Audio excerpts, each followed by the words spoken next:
Hey guys, welcome back to my channel. So today I wanted to share something a little bit different and share you some of my own filmmaking. So I recently shot a music video for my brother and I did it on a $0 budget. I think it was super interesting in how I was able to make the music video for this with no money and no resources. And I thought it'd be nice to share in case any of you guys want to learn something from it, or if you guys want to go out and film your own stuff but maybe don't have the money to do so. This is how I did it. So first, let's talk about why I shot it for $0. So obviously, it's my brother. I don't want to go charging him. And also, he's just started his music journey and just started becoming a full-time musician. So he doesn't really have the money to pay a real videographer price. You know, that's going to cost over $1,000, and he didn't have the funds to do so. So I said, it's all right. I'll shoot it for free. I don't mind. But because I shot it for free, it meant there was a few more challenges along the way and a few more things we had to work around, which I'll get to later.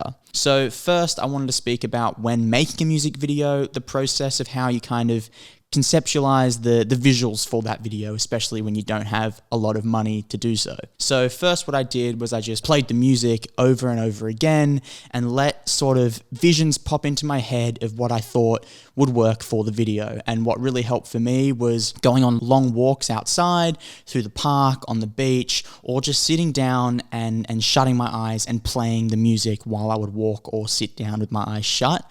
And sitting down outside really helped because I would feel the wind, smell the air. I don't know, something about being outside with your eyes shut and in the elements, you can sort of start to feel maybe what might work for the video, and it just sort of brings up, I don't know, just some sort of visualizations. It kind of helps my creative juices flow. So what came to mind when I listened to it was nature. I really thought a lake or trees or the ocean, something along the lines of that would really, really suit this song, especially with it being called Sea, and in the background you can hear some movements of water. So I thought water was going to be important. I needed water for this music video, but I also didn't want it to be the focal point. I think we needed some trees, some ground, just something out in nature would suit it perfectly. Because of this, and we can't really pay for permits and stuff like that because of the money, we had to find the location next. And so I said to my brother, why don't we go out and visit my grandparents who live about 6 hours away, and they're out in the countryside. I said there's going to be places there for sure. There's a lot of rivers and things like that. So I thought it would work perfectly. So we hit the road, went out on a road trip, visit my family, which was really nice. Spent a couple days with them, and then we said, okay, this is our shoot day. Let's go out and get it. So this is where a problem came up. So we were going to go to a river to shoot it, but there was some flooding recently, and the river had flooded over.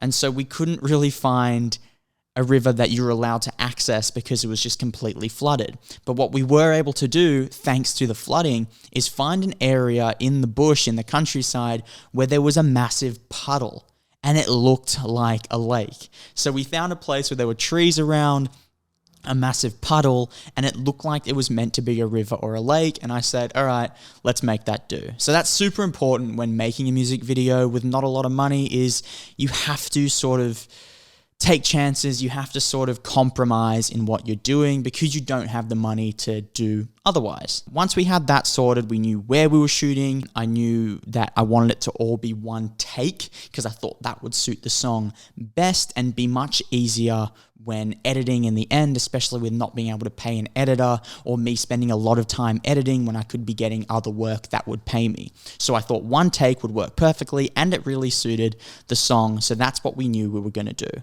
So then onto the gear, onto shooting it. So obviously I can't pay to rent really high quality equipment, and I didn't want to use any other high quality equipment that I had for a free shoot. So I just used my iPhone, and it worked perfectly. I was going to do it all handheld anyways. It was one take. I didn't want to use a heavy camera, and iPhone worked really well.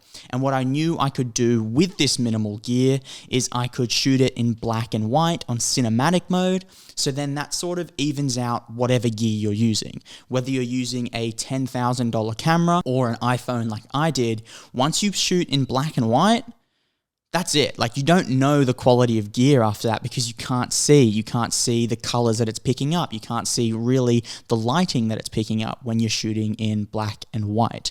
So that was the idea I had, and I think it turned out pretty well. So I shot it in cinematic mode on the iPhone, and I think that really worked as well to sort of blur the background and give him that focal point.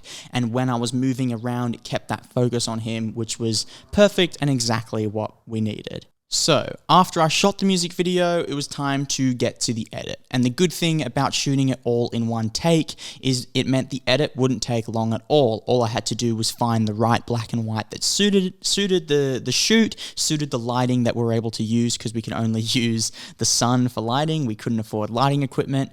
And I think it turned out really well getting the black and white correct, and it just looked really, really good. So then, with the edit, I would just match the song to the video, and that was it. Really, I cut the beginning, obviously, and the end of where the song ended, matched the song to the video, and that was it. Done. So it was super, super simple in the editing process, a record time in editing for me, and it just made everything a lot easier, and I could get it to my brother faster so we could put that up on YouTube when the song was to be released. So I hope that kind of helped you in a way, giving you some tips on if you can't afford great equipment, on just if you're using an iPhone or whatever. I seriously stress black and white. Like, I think if you can't use great gear, there's no point in trying to make something look amazing. There's no point in trying to make something look like it's really high budget when it's not high budget. If you're just using minimal gear, you just have to work with that and work within your constraints, and don't try and go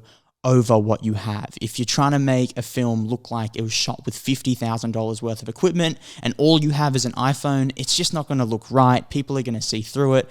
It just won't come across as natural, and that's the point of art. I think what people need to realize with filmmaking is it's not the money, it's not the equipment, it's just about art, and it's about telling the truth of where you're at, telling the truth of the story. And if the truth of the story is you only have a $50 point-and-shoot camera, that's what you've got to use, and you've got to tell that truth. And that will resonate way better than if you try to mask using a really cheap camera with trying to make it look like it was shot with, you know, a Blackmagic pocket cinema camera worth $5,000. Obviously, that's not going to be the case. So I would just recommend working within your constraints, not trying to hide what you have, and shooting in black and white, which is something I learned from Christopher Nolan, who, when he first started making films, he didn't have the budget. He made everything black and white, and it just nullified any disparity in price of equipment and quality of equipment. Black and white evens that out perfectly.